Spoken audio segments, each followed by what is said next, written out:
The following is a production of DallasCowboys.com and the Dallas Cowboys Football Club. How about them Cowboys? Yeah! Go Cowboys! This is Cowboys Storylines with Nick Eatman. What's up? It is Cowboys Storyline. It's Friday the 13th. I'm just kidding. I don't really care about that kind of stuff. Never seen any of those movies, by the way. But you know what? I mean, you want a suspense thriller movie. I mean, just watch this team. You know, we got some comedy, got some drama, got some definitely some action, suspense all the time. You never know how this thing's gonna go. So let's figure this thing out. It is Cowboy Storyline, and so you give me a call, 888-855-2297. This will be our last show before the game. Monday, we don't do shows on Monday. Most of us will be in L.A. for the game. It's going to be a long night. Now, we will be back Tuesday. And just so you know what the lineup is going to be, we do kind of shake it up after the break. I mean, after the bye week, we'll have one show on Tuesday just as normal. So I'll be in here on Tuesday after the game. I'll be really tired, probably a little cranky, but that's okay.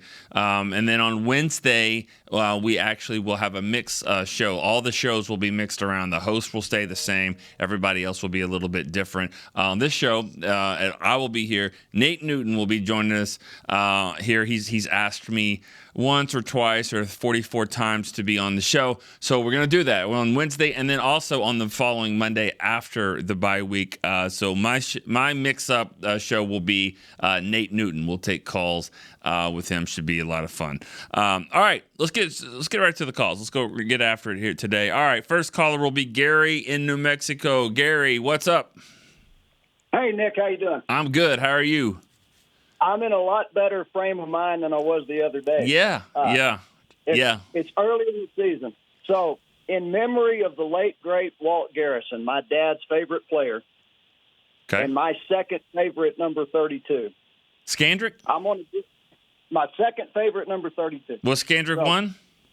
No, Dennis Thurman, baby. I'm kidding. Dennis Thurman was my favorite 32. That's another call, though. Yeah. So, I'm going to give the fans a little historical hopium. All right. In memory of the late Walt Garrison, because history does have a way of kind of repeating itself sometimes. Mm-hmm. So you go back to the Cowboys' very first Super Bowl season. That would be 1970. Now, that's a little before my time, but I know the history, right? Right. So the Cowboys, back in 1970, that Cowboys roster, looking back on it's loaded with Hall of Fame players, great coach, all of that. But nobody knew that at the time. At the time, that team had done nothing. They were simply known as next year's champions. They were a lot like this team today. A lot of talent, a lot of regular season wins, couldn't get over the hump in the playoffs. Well, that 1970 Cowboys squad started the season 3-1, just like this year. Their only loss was a road loss in Week 3 to the Cardinals, kind of similar to this year. In Week 5, they went on the road to play the Minnesota Vikings, who at that time were the defending NFC champions and were considered by the experts to be the best team in the NFC. And that was considered at that time for Dallas to be a major test. Let's see how good they really are. Well, Dallas went up to Minnesota in that Week 5 game, and they got beat 54-13. Wow. That's worse than what San Francisco just did to them. Okay. But that Cowboy team rebounded. They got it together. You know, and people forget that team was quarterbacked by Craig Morton. Roger Staubach wasn't even a starter yet. But that team rebounded, got it together, ended up getting to a Super Bowl. So my question for you, does this team, you're around this team, you know them a lot better than we do. Do you think these guys in the locker room, I think they have the talent. Do they have the character to overcome and get to where they want to go? Yeah. All right. Thanks for the call, Gary. Yeah, Gary is in a different mood than Tuesday. I don't know if you remember, it was Tuesday's call about the defense. It was good. I mean, it was heated. But, you know, it's what I said earlier this week. I love this. I absolutely love it because it proves my point about how the cycle of the week goes on, and then you get to Wednesday, Thursday, you get to Friday. Now we're starting to have a little bit more hope again. It's just football. That's what it does. It just kind of sucks you back in. Love it. and hate it all at the same time. All right. Good analogies there. I mean, good. I mean, that's you're going back in the history a little bit, but still, I mean, your basic question is, does this team have what it takes mentally to get there? And, until they show that they don't have the resolve, I'm going to bank on it. I mean, that's what they've done. Every time that they've lost the last couple of years, they've come back. And not only come back, but they've come back, played well. And they've beaten some good teams in there. It's not like they just get lucky and it's like, oh, okay, well, they get the Falcons or something like that the next week or whatever every time. I mean, they're playing some good football teams. And here's another one that I think is pretty good. So they're going to have to score some points to get there. They're averaging, after a loss, I think, 36 points a game. Is that going to be enough to win this game? I mean, we'll see. Because I think it will be a shootout. But for your point, big picture stuff, I think so. I mean, I think the Cowboys have it. I just think they've got to get there this week. I think being 3-3 going into the bye week could be tough. I really do think that's going to be a big hurdle. I think they've got to win this game. If you want to throw it in the must-win category this early in the year, go for it because I think it's that important. All right. Greg in Sacramento is our next caller. Greg, what's up? Hey, how's it going, Nick? Man, I just got to say, I love what you guys are doing with this show. The Break used to be my favorite show, but now I've got two favorites. It's The Break and it's StoryLine. So I'll take it. I'll take a tie. Thank you. So basically, I know we're kind of done talking about the Niners, but I had one more question about the Niners. I mean, I'm the only Cowboys fan in my family. And everybody else is Niners fans, so I've been hearing about this all week. It was a really extra tough loss for me, but yeah. But anyway, I know we're in a copycat league, right? And the right. Niners did a play with Kittle where they did like some kind of flea flicker type thing, threw it to Kittle for a touchdown, right? So my question is, we have a fullback in Tyler Lipke, right? Or I thought it was right. Tyler anyway. Right. Lipke. Hunter Lipke, yeah. Hunter Lipke, there we go. Are we able to use him like how the 49ers used Juszczyk? Because I remember seeing Juszczyk in that game. His name came up a lot with a bunch of different plays. So I'm wondering, can the Cowboys, utilize Lipke like how they use Juszczyk? And then I have my kids here, and they wanted to say something real quick. Okay. Say it louder. They didn't hear you. How about them Cowboys? That's right. Hello, kids. That's awesome. Man, thanks for the call, Greg, and family. Oh, for sure. That's awesome. Yesterday, when the show ended, I went back and talked to Chris in the studio, and the phone was ringing. So I picked it up, and it was Greg. And he was like, did I miss the show? And I was like, yeah, you missed this one. Call back tomorrow. And he said, what time? And I said, right before 10 o'clock, about 9:55. He wasn't the first one. Gary beat him by a couple of seconds, but he did call, sure enough. So I answered again today. I've only done that a couple times. It might have to be a thing, though. Go back and answer the phone for Chris as he's switching shows from the first show, Talking Cowboys. They like to go overtime a lot. All right, so good question. Juszczyk, I think he's developed over the years into this role. I mean, I could be wrong. I don't think he just came onto the team and was like, all right, this is the role, this is what he does. I think players like that, you kind of figure out what they can do. Like, what is he? Is he fullback? Is he tight end? And then he just kind of morphs into this role that really works for what they're doing and their system and all that. It's not for everybody. That's why there's not a lot of fullbacks in the league. You got to be able to do it. So just to say, hey, Hunter Lipke, that's your role. Be that guy. I don't know if he's ready for that, but he will continue to develop into that, and they like what they've seen, and he's handled everything that they've done. I think for him to be that type of guy, he needs to be. I think Juszczyk has tight end hands. I think he's got some route running to him. He's probably not the greatest athlete, and they've got Kittles to do some of that kind of stuff. But I think he's got some H-back type tight end stuff that Lipke probably hasn't had to do because he was really a running back. He's not really a fullback. He's a running back. So he has to kind of get into that role. But why not? Why not continue to do that? Because he's so far he's been able to handle everything that they've given him. All right. Good stuff so far. Let's go to the line in North Carolina. We got Otis, first-time caller. Otis in North Carolina. What's up, man? Hey, Nick. How are you, sir? I'm good. How are you? Doing all right. So after last week's game, I kind of lost a lot of confidence in the defense. And it was I hadn't listened to any shows this week because it's been one of those weeks where everybody was kind of on me. You know, all your friends back home started getting on you about the loss. But this test against Kellen Moore's offense, this is a very high-powered offense. I'm trying to find all the confidence in the world to see what's going to happen next when it comes down, what they're going to do, especially with the injuries. You know, I think Leighton Vander Esch's injury is really big. Yeah. And kind of seeing how they're going to respond to that. So I'm hoping for a win because Monday's my birthday, and I want to get a win on my birthday. But what do you think about, you know, their game plan as far as maybe moving Micah to his spot, or what their defensive plan may be going forward? Yeah, thanks for the call, Otis, and happy birthday on Monday. Of course, we got some birthdays going around here with Jerry Jones' birthdays today, Will McClay. I heard Jesse Holley birthday as well, but I know for sure Jerry Jones, Will McClay, and Otis on Monday. Let's see if the Cowboys can give you a happy birthday.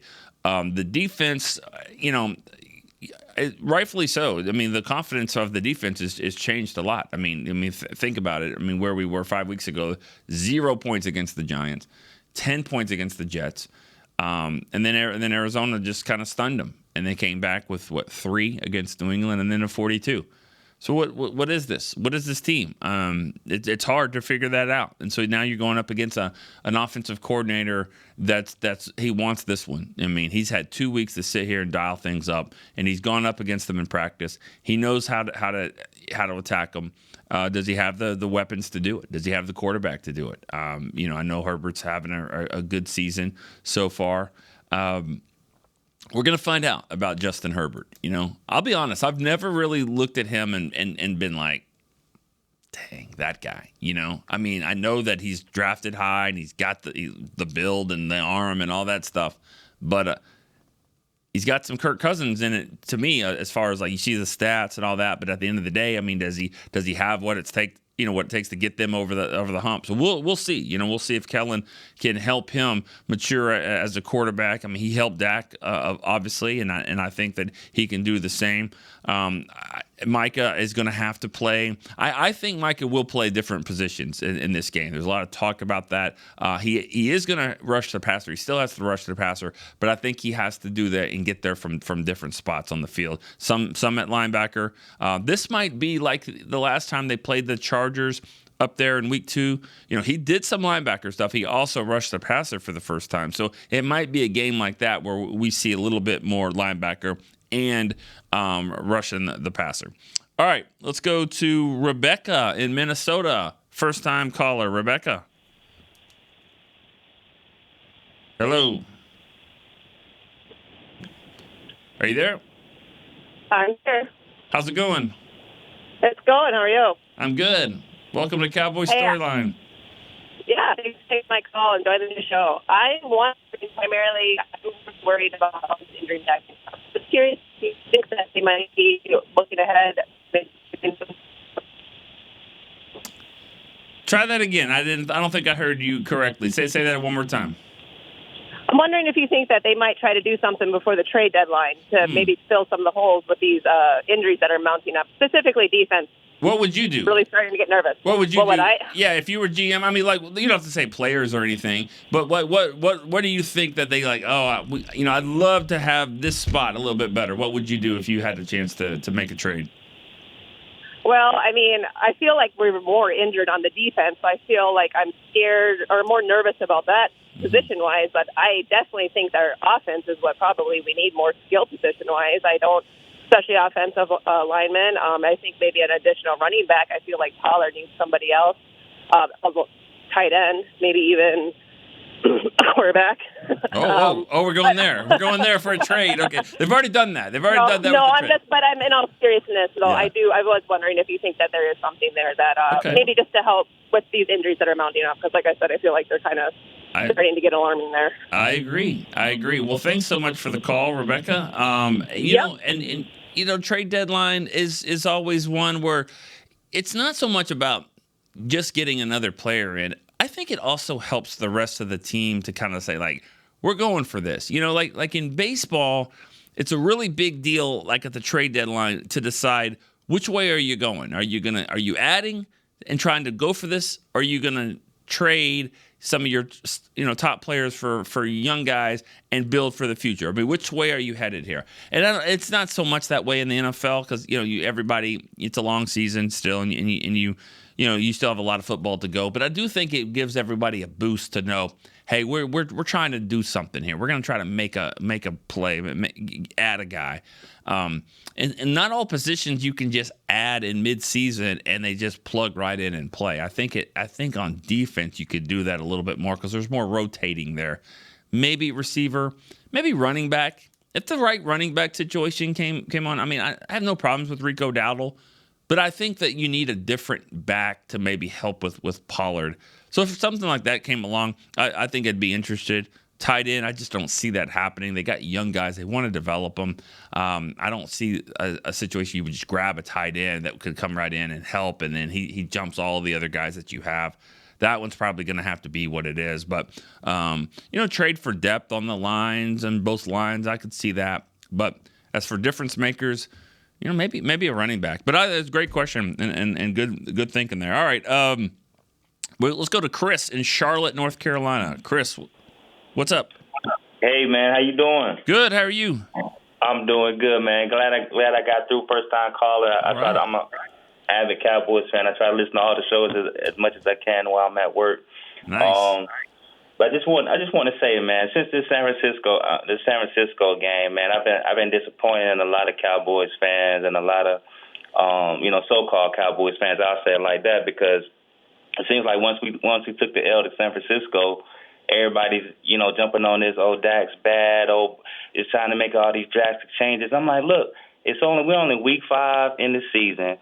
Mike McCarthy, he hasn't even touched his open up his playbook yet. He's just trying to feel and see what's working and what's not. But I think toward the middle of the season, toward the end of the season, he's really going to open it up because it's no other reason to bring a player in like Brandon Cooks and not utilize him. And I think, for me personally, just watching the San Francisco game, I think Mike was really trying to feel them out because I think it's a lot of stuff because we could have attacked them like we attacked the Jets, but he chose not to. So I think he's just trying to feel them out. So when we see the San Francisco 49ers again, it's going to be a different game. But I definitely believe this season is going to be a great season for the Cowboys. And it just upsets me, man, when I see Cowboys fans jumping ship and they're like, "Oh man, that's horrible. What are we gonna do? What are we gonna do?" I'm like, it's just week 5. Chill out. That's right. Yeah, right.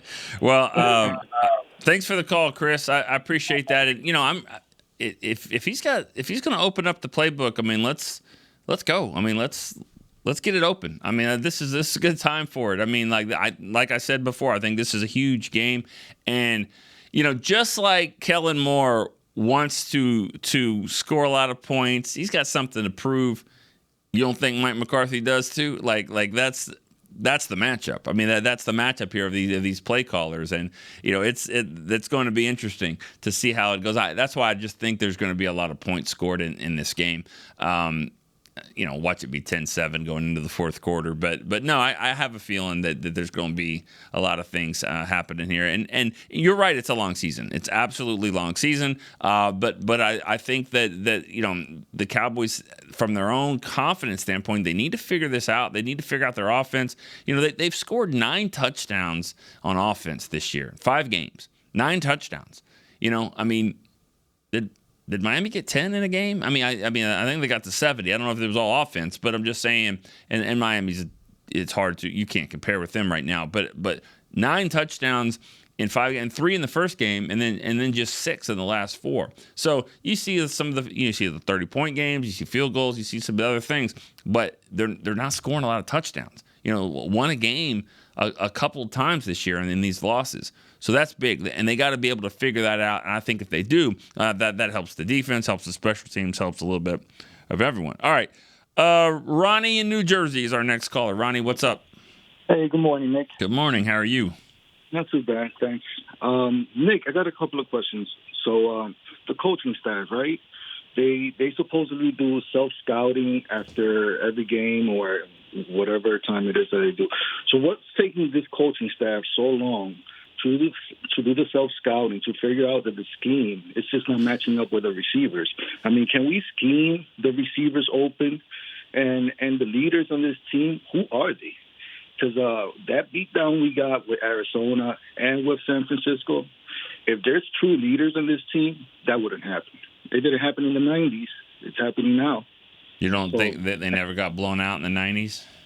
They did, but you know what? They had players that when that happened, that next week and that season, they showed up every single game from that point on. Whether they got blown out or whatever, guess what? They fought through it. They fought as a team. Well, let's see how they fight. I mean, let's see how they fight through it. I mean, that's what we've been talking about. Every time that they've been, beaten, they have come back. So let's see how they fight in the rest of this year. I mean, they played the 49ers. Nobody's beating them right now. They are on a different level, I think, than any team in the NFL, and everyone kind of can see that. They're number one in everybody's power rankings. They're up there. They're that team. But the Cowboys ran into it and they got whipped in every way. Let's see how they respond. I mean, we'll find out who. I mean, they have leaders. They have guys. But who are the leaders in the 90s? Like in your mind, Michael Irvin? Yeah. Who else? Eric Williams in the offensive line. Eric Newton in the offensive line. Larry Allen became a leader. Troy Aikman was a very great leader. We had leaders everywhere. Darren Woodson was one of the leaders on defense. Right. I mean, we had so many leaders, but they didn't just talk. They played. I mean, they were dominant. Yeah, because you just named. They didn't just not show up. You just named 6 Pro Bowlers. I mean, like you named like leaders are leaders because they're really great players. I mean, find me a leader that is just an average player. No, that doesn't happen. Huh? D-Law is a leader, but doesn't show up in the game. I mean, yeah, he whiffs on a lot of sacks. I mean, I see D-Law get to the quarterbacks. Yeah, he puts pressure on them, doesn't sack them. Yeah, D-Law is probably one of your best defensive players. I mean, he is one of your best defensive players, probably one or two. He needs to show up. Okay, he does. They got beat 42-10. He needs to show up. You're right about that. He definitely needs to show up. They all do. They needed to show up. Micah Parsons needs to show up even more. He does. For the things that Micah does and Micah says, and what his goals are, because that's the thing. His aspirations are to be the very best defensive player in the league, best player in the league, and he's got to do that. He's got to show up. I think Tank does a lot more. He does of the dirty work than people ever realize. Last year was a great example. He made it to the Pro Bowl for the 3rd year, and I can't remember how. I think he had 4 or 5 sacks. Wasn't his best year in sacks, but I think teams understand what he does. He stops the run. He makes a lot of difference in the game. So yeah, he's a leader. He can step up. I think this team has good leadership. I do. I mean, everybody that you just said in the 90s, those were great football players. That's what they were. They were great players. Every time someone talks about leaders in football, in sports, that they say Michael Irvin, Ray Lewis, Magic Johnson, great players, Hall of Fame players. That's what the Cowboys need. Now, I do think that Tyron Smith, Zach Martin, I don't know how vocal they are all the time as far as like the great players that are also leaders as well. I think Dak is a really good leader. There's no doubt about that. But that's not what you guys care about. You guys don't care if Dak is a great leader. You want him to play better. So this whole thing about leadership sounds great. I mean, leaders. You want these guys to play better. And then if they're leaders, they'll be leaders. I think that's always kind of backwards a little bit to me. All right. Let's go to the phone. Let's go to the text line. We have a 210 area code. He says, hey, Nick, I think we can tweak our offense scheme. We'll be okay. We have the playmakers, in my opinion. And if you see how Shanahan schemes their players open, I think we can do the same. Your thoughts? Well, you're not going to have Shanahan's offense right now. That offense is like 4, 5, 6 years running now in the league.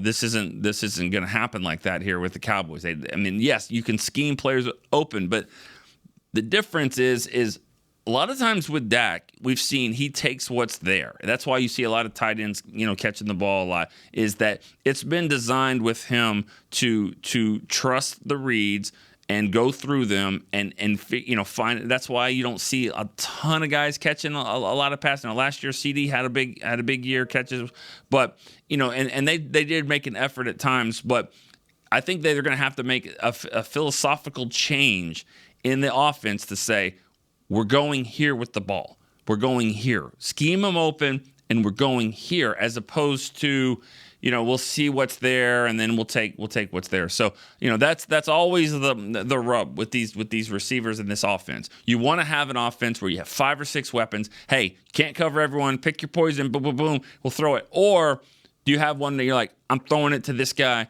all the time? Some of it's on CD as well. Some of it's on Gallup, Cooks. They got to get open too. Get open. I mean, it's not just on Dak. It is some on Dak. There's no doubt. He has to throw it better. He has to trust his arm. He has to, trust what he's seeing and put it in there. But at the same time, I think the receivers need to do their job as well. And they could break some tackles every now and again. This offense is designed for these guys to catch it short and make plays. I don't know if the receivers are the best for that. I don't know if they're breaking a lot of tackles, but they need to, because that's where the ball is coming out. All right, let's go to a caller from Richmond, Virginia. Earl in Richmond, Virginia. Earl, what's up?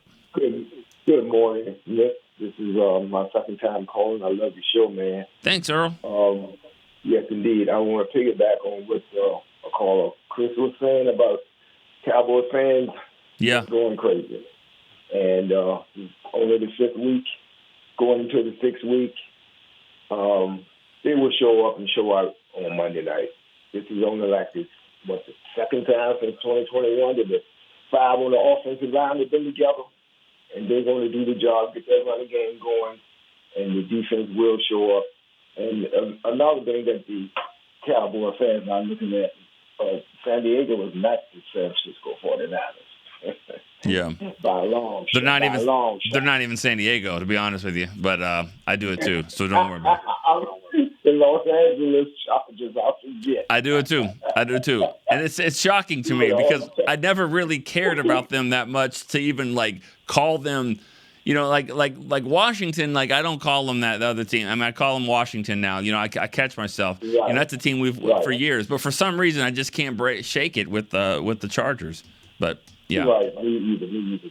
But that's my call on it. Okay. Cowboys are going to be all right. They're going to show up and show out. I would love to see it, and I think we all do. We want to see how this game goes, and I think this is a great test for them. I mean, this is probably a bigger measuring stick game for where this season is than the 49ers. The 49ers, like I said, I mean, we didn't really know they were on a different level than they are in that game. And we'll see. They're going to have other games that they're going to play throughout the year, and we'll see how they continue to go. I mean, that game mattered to them. I mean, it was emotional for them. They're wearing T-shirts and all that good stuff. Good for them. They took it to the Cowboys. We thought the Cowboys were ready for it. 49ers were not only a better team, they are a better team, but they also they played with emotion and they played the right way with it. They channeled that to the point where they went and won the game. Same thing this week though. The Chargers, their offense, they definitely want to go score points. They've had 2 weeks to do it, 2 weeks to sit there and watch this team and get guys healthy. So they'll be ready to go. Their stadium will be half full of fans for them and half for the Cowboys. This will be like a bowl game at SoFi, and it was a couple years ago as well. So that's one thing I think the Cowboys will have going for them. It'll be a very, very fun atmosphere, and I think there's going to be a lot of points. All right, let's go to one more caller before we go to break. In LA, this is Chaluz. How do I say that? Yeah, that's it. Chaluz. It's actually spelled Ciluzz. It's Italian. Ah, nice. But hey, Chaluz. Hey, Nick. Yeah. So, I did. Speaking of that game, I went to that game. That was actually the first fan game, and in SoFi when we beat the Chargers, and it was Micah's first game at Edge, if you remember. Oh yeah. Yeah, that game had a lot of firsts to it. That game was very, very memorable in a lot of ways. It was. Both Zeke and Pollard scored TDs. It was great, man. Yep. I really enjoyed it. And I took my daughter, so it was her first football game, which was cool. Nice. She's a soccer player. But and I also remember a great pass Herbert made, and that's what I really wanted you to talk a little bit about is his arm and how we're going to defend that. I remember he was at the opposite hash. Yeah. He made a pass to Keenan Allen right. It was about 30 yards, right on the money. And if you remember. What the heck? Diggs. Dude that just got hurt. Trayvon Diggs, jumped in the air, almost got it, but he didn't quite get it. But But anyway, I was hoping you might talk a little bit about how we're going to defend that arm because, besides Kellen Moore and Mike, having their little clash, I really think that his arm is going to be really tough for our D. Yeah. Yeah, I do remember that play you're talking about. Threw it from one sideline to the other, right on the sideline. Yeah, I mean, literally on the sideline, toe tap in. It was amazing. It was an amazing pass, and that's what I'm more worried about than anything is that arm, that big arm he has, a 6'6", pretty boy that got that gun. But maybe you talk a little bit more about that. That'd be really great. I really appreciate it. Thanks, Nick. Right, thank you. Yep, I do remember that. I also remember him throwing an interception to Diggs, who made a diving interception in that game. You're not going to have that. But they were able. That game was kind of weird because in the first half it was like both teams kind of went up and down the field, and then the second half. It slowed, and then both defenses kind of stepped up. I remember the Cowboys got a pick in the end zone. Might have been KZ, actually, that had a pick there. I mean, it's starting to kind of come back to me. But, that was the first game we really saw Parsons rush. And it was like, okay, this is something. Like, he can do this. It was also the first game that Terrence Steele played at right tackle. He might have played some his rookie year, but Lyle got suspended. They put him in. Oh my God, what's Terrence Steele going to do against Bosa? And he kicked his ass in that game. I mean, he really did. He played really well. That was the game that kind of opened the door for Terrence Steele to be a guy, to play. And he needs to kind of step his game up. And I get it. He's coming back from ACL injury. Not the same when you're coming back from an injury like that. It's been less than a year. He's now playing on it. But he hasn't really played his best yet either, and that's to be expected. But they could certainly use him when they're going up against those pass rushers that they have for the Chargers. But you're talking about Herbert. He's got the arm. There's no doubt about it. He's going to be a challenge, and this is going to be another big test for this secondary, for the corners, also the linebackers as well. That's one thing. Mismatches could be a problem here. We saw Leighton Vander Esch running all over the place, chasing. The 49ers did a great job of getting mismatches with the linebackers. That's why you'll probably see a lot more of these safeties playing, but also, can they run the ball the same? I don't think the Chargers are going to be as physical as the 49ers. I don't think anybody's as physical as the 49ers, but that's going to be a key is also the mismatches that happen in the game. All right, let's take a break here on Cowboys Storyline. We'll be right back. We got more calls and texts to get here in the final few minutes of this Friday the 13th episode of Storyline. Todd thought it would be secure to jog in the cheetah savanna. Todd believed the big cat repellent he bought online was reliable. And now, Todd is trying to be faster than this cheetah that can run 80 miles per hour. But the good news is, Todd has AT&T 5G that is fast, reliable, and secure. And he learned the best thing to do is stop running and toss her the backpack with the beef stew. AT&T 5G. Fast, reliable, secure. It's not complicated. 5G requires compatible plan and device. 5G may not be available in your area. See att.com/5G for you for details. Cowboys fans, after that move, we've just coined the term Rowdy Replay. Let's roll back the tape. Okay, there's our mascot Rowdy cheering on the boys. And now he's on his phone, on his Bank of America mobile banking app? Staying on top of his finances with his virtual financial assistant, Erica. Bank of America's digital tools are so impressive. Cowboys fans just can't stop banking. Learn more at bankofamerica.com/can't-stop-banking. Erica is only available in the English language. You must download the latest version of the mobile banking app, only available on select mobile devices. Message and data rates may apply. Member FDIC. Welcome back into Dear Doctor, the show where I answer life's questions with an ice-cold can of Dr. Pepper. Sheila, let's hear from our next caller, would you? Dear Doctor, my friend supported me during a tough time. But what's the right gift that says, thanks for being a shoulder to cry on? Okay, this one's easy. I say give her a delicious Dr. Pepper. Nothing says, thanks, girl, better than a one-of-a-kind soda. Yes, any Dr. Pepper flavor will do. Now, just a reminder that I don't need to be a real doctor to know that Dr. Pepper is the one you deserve. They say champions are remembered, but legends are never forgotten. United Ag and Turf offers a winning lineup of John Deere equipment built to tackle any challenge on and off the field. Legendary John Deere tractors, combines, residential mowers, commercial mowers, compact construction equipment, Gator utility vehicles, and a full line of golf and sports turf equipment. United Ag and Turf, the official Ag and Turf equipment supplier of the Dallas Cowboys. Visit UnitedAgAndTurf.com to find a location near you. Back to Cowboys Storylines. All right, back here for the last few minutes of Cowboys Storyline. Got some open phone lines, though. 888-855-2297. Got two lines that are open if you want to jump on that real quick and give some thoughts, predictions maybe of this game. We'll do our predictions on Monday. We have gut feeling. I can tell you right now, though, I think the Cowboys are going to score a lot of points. And I think that I do think that they're going to win the game. I think they have to win. And I think that kind of pressure will be good for this team in this particular game.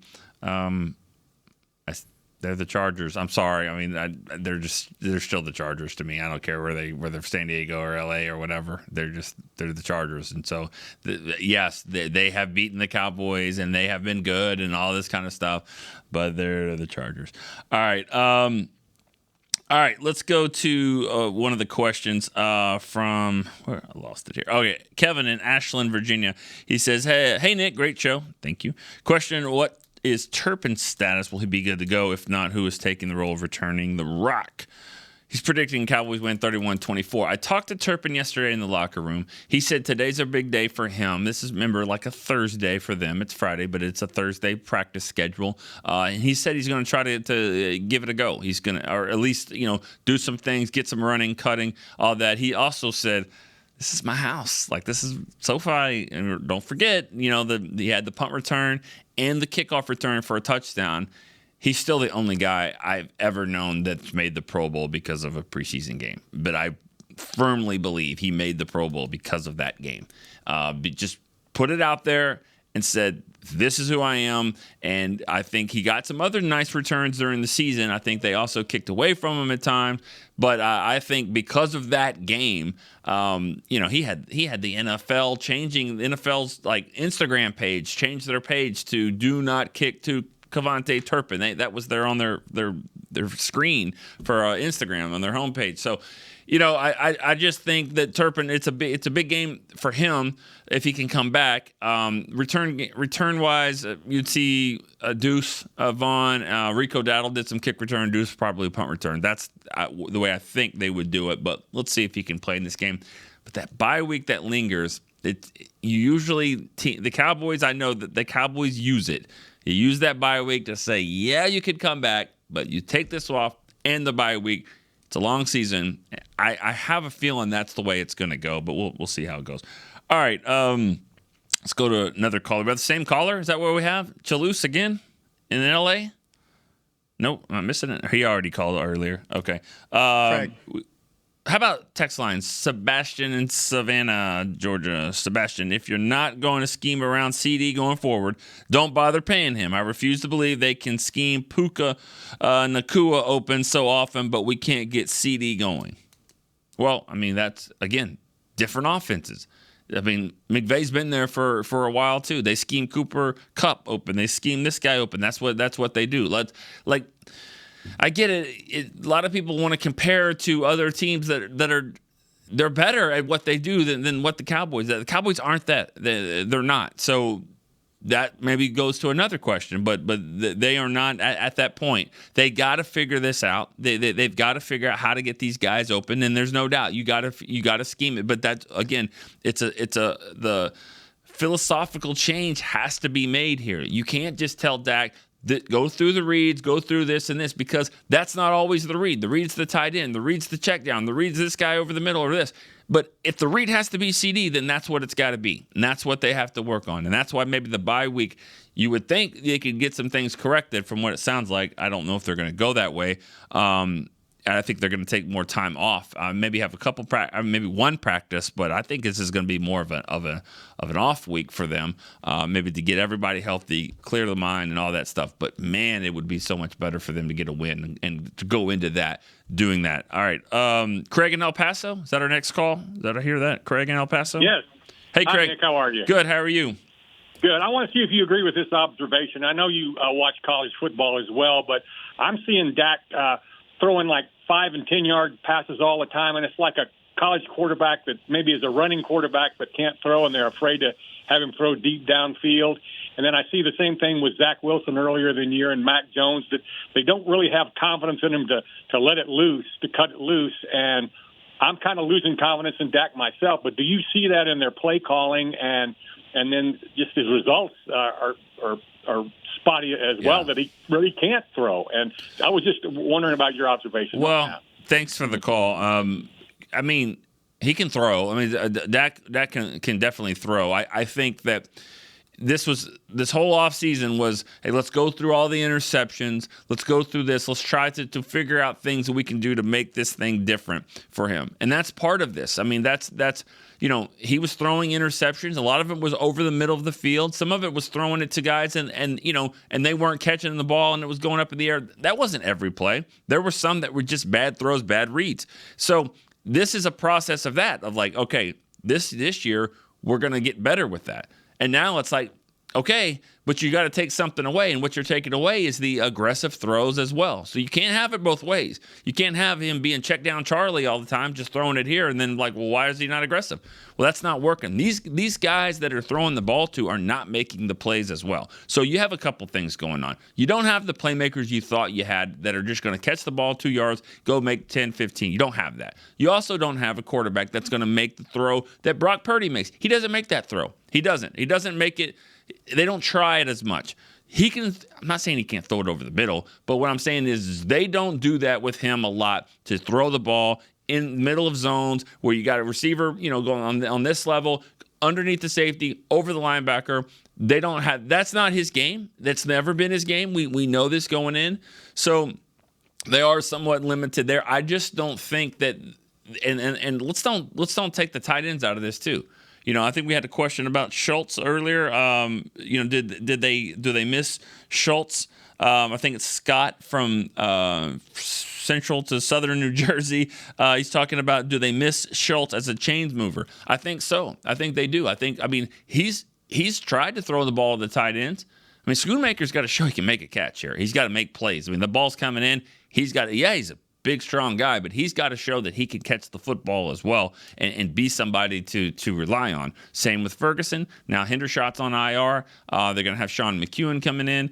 Hendershot didn't really do a lot, for them so far this year either. So the tight ends have got to help, especially with the way Dak likes to throw. They need these guys. So, yeah, you can say they miss Schultz because Schultz made some plays for them, and we haven't seen the tight end really do that. All right, Rick in Austin, next caller. Rick. Hey, thanks for taking my call, E. No problem. Not bashing on my Cowboys. They're my Cowboys, but I have a question. You think Dak can see the whole field? Because I listened to the Brad show and the Babe show. Yeah. Just mute the TV, and they be calling the plays, too. And he'd be like, man, if you would have got the ball a little bit sooner, Hendershot be running. Oh, he missed CD. CD was wide open on this one. Yep. Gallup was wide open on that one, too. He missed on that one. So I'm like, what is, like, but then, so it's just a question. Well, what do you think? And thanks for the show. I love the show, E. Thanks, R. Like, I don't really know what that is. Thanks, Rick, for the call. Yeah, about seeing the whole field. I mean, here's one thing about that. He's got that's not the best part of his game. It's not. I mean, I'm not going to sit here and say that it is. I mean, quarterbacks, they miss receivers. It happens. Now, what I would say this though, before you look at the just look at the film, make sure you're looking at the all 22 end zone cam, because it's a lot easier to just be way up high and look at this guy and go, there he was.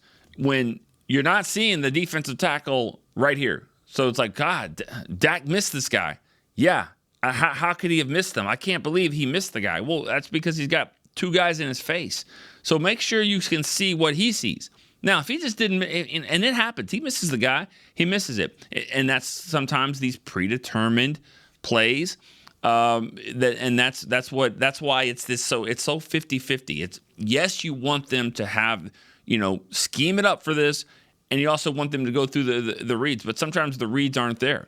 The ball's got to get out quick. So the ball, boom, it's getting out quick. It's going right here. Well, this guy was open. Well, one of the reasons it was open, it was because that's the way the defense were playing. But you can't say get the ball out quick and then you're missing guys. So I'm not trying to give Dak a pass. I think we got to be fair though in how you evaluate things with him. Not everyone's not doing their job. The offensive line hasn't been as clean as you want them to be. The tight ends are not as good as they've been in the past. Receivers got to get open, and the running game is not helping at all. So, yes, he's the quarterback. He gets the credit. I don't think he gets as much credit when they win as the blame that he gets when they lose. I definitely don't think it's 50-50 on that. I really don't. So let's see how Dak bounces back. Okay, it's not a bad quarterback. I'm getting tired of kind of seeing this kind of stuff. He's not a bad quarterback. And you know what? He is your quarterback. He's your quarterback right now. So all this stuff about don't pay him, don't do this, we can't do this, those are conversations for another day. They're not for right now. For right now, he is your quarterback. I'm not going to go in the whole TO speech, but I'm just telling you, this is your guy. This is your guy. He has been a good quarterback for you. Is he Pat Mahomes? No. Who is? Pat Mahomes is the only one in the league. There's other guys that are better, but they need to play better as well. They're not winning all the time, too. So this is your quarterback. They have to figure out how to make him win. He's won games for them. He can still win games for them in the future. All right. Josh in San Francisco. Josh, you're up. Yes, thanks for taking my call, Nick. How's it been? How's it been over there? I assume you're a Cowboy fan. How's it been in San Francisco this week? Been fun? Well, born and raised in California. Lived out there in the DFW for about 2.5 years before I moved back to San Francisco. It's been rough. It's been real rough. Walking the streets and it's nonstop. Yeah. But I had a question. Well, two things actually. Is every time the Niner week comes up is when we're usually always talking about being physical, playing physical, etc. Mm-hmm. But one thing that the Niners do every day, every week, is they play physical. It's not something that they just turn on one week and turn off the next. It's just consistent for them. So it's something that this team needs to, I think, start doing a little bit more every week, and not just the Niner week. But the question I got for you is, I believe it was yesterday, you had a caller call in, and he was talking about the offense and the overhaul and Kellen Moore's offense to what we're doing now. Mm-hmm. And my question is I thought at the beginning of this year was we were not going to completely overhaul that offense. We were just going to kind of add to it and not completely go away from it. So I'm just kind of curious on, did I miss something or what's going on with that? That's all. Okay. Go Cowboys. And thanks for taking my call. All right. I think when you're talking about changing the offense and overhaul and all that stuff, I mean, one of the things I remember Brian Schottenheimer said when he got here as the offensive coordinator, and he's not the play caller, but he still helps structure the offense and the game plans and things like that. And he talked about that. This thing is not broken. I mean, this doesn't need an overhaul. With Dak, and I mean, most of the personnel is the same. I mean, there are some changes here, and there's some different tweaks here and there. But they didn't want to overhaul everything. I mean, because this offense has been successful. You want to take some things that they've done and make it better. And so far, we haven't really seen that yet. It's relatively early in the season, but still long enough to know that this team's got some issues. They definitely have red zone issues, and they didn't have a red zone issue the other night because they didn't get in there. Not once did they get in the red zone. That's a problem. You can't get inside the 20 because that's what they've done all year long is they've gotten in there and then they've struggled to score touchdowns. But like I said, only 9 touchdowns on offense in 5 games is not good enough. It's not going to cut it. And so to answer the question, yes, they wanted to make some big changes, but from a personnel standpoint, you can't just do that. I mean, with the way contracts are and things like that. I mean, for the most part, this is what you have, and it's been good enough. But the tweaks so far don't seem to be that they've worked. All right, and then also about the physical nature. One of the things, this is not a good stat at all. I saw this week. The teams that have played the 49ers are 1-23. The last 24 times that somebody has faced the 49ers, the team the next week is 1-23. That's not good. The Steelers did it this year, but before that, everybody that played the 49ers, they lost the next week. So that's not really a good stat I want to end the week on or end the show on, but that's the way it is. That's what the question was about being physical. The 49ers are physical on a different level.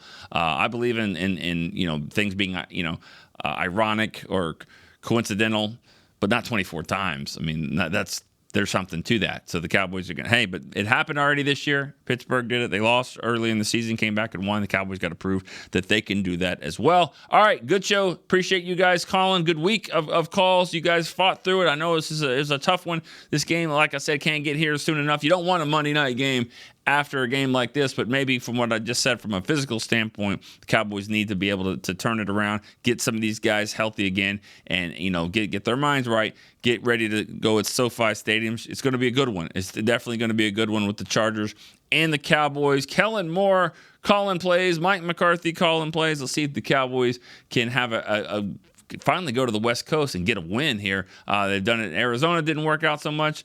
Obviously didn't work out at San Francisco, but let's see if they can turn it around here in Los Angeles on Monday night. All right, for Chris Beam, I'm Nick Eatman. We will see you on Tuesday at Cowboys Storyline. This has been a production of DallasCowboys.com and the Dallas Cowboys Football Club. How about this, Cowboys? Yeah!